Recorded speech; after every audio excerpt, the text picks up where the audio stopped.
Who is the number one catcher heading into 2024? Find out next on Fantasy Baseball Today in 5.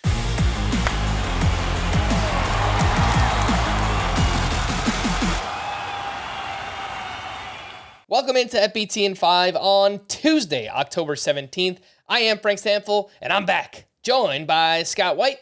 And let's take a look at the early 2024 catcher rankings. Who's number one?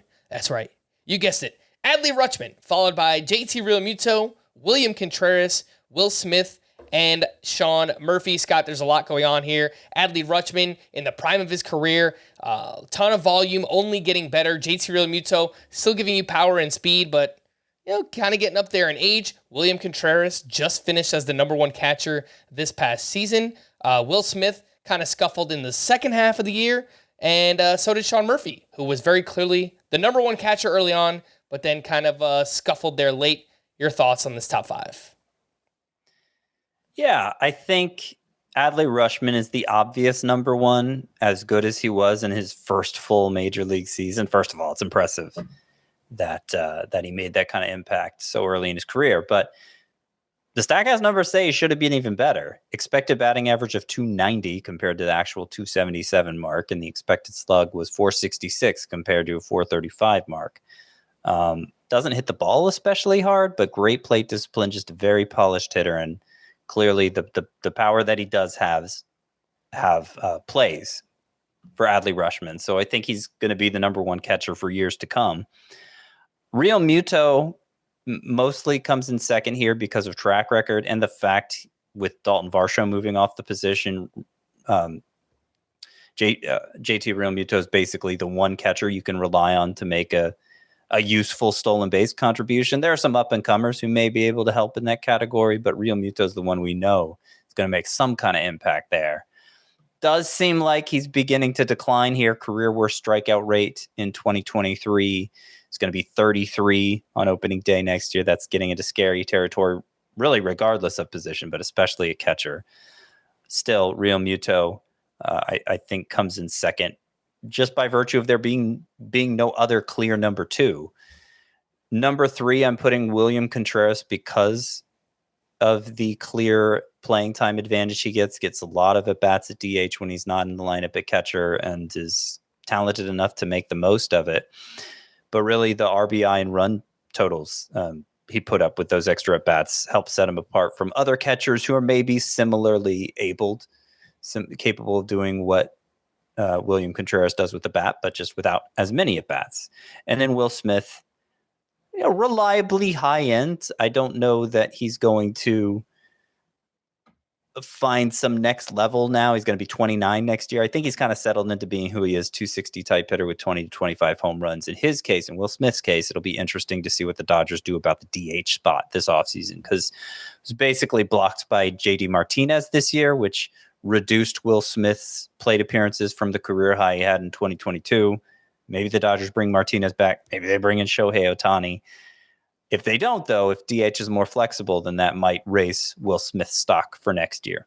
All right, the 6 through 10 in the catcher rankings for next season: Yainer Diaz, followed by Cal Raleigh, Wilson Contreras, Mitch Garver, Salvador Perez. It's got a name that we haven't seen ranked this high ever before, is Yainer Diaz, who blends this great hit tool with the power, and he's entering the prime of his career, 25 years old. It's a great lineup in the Houston Astros.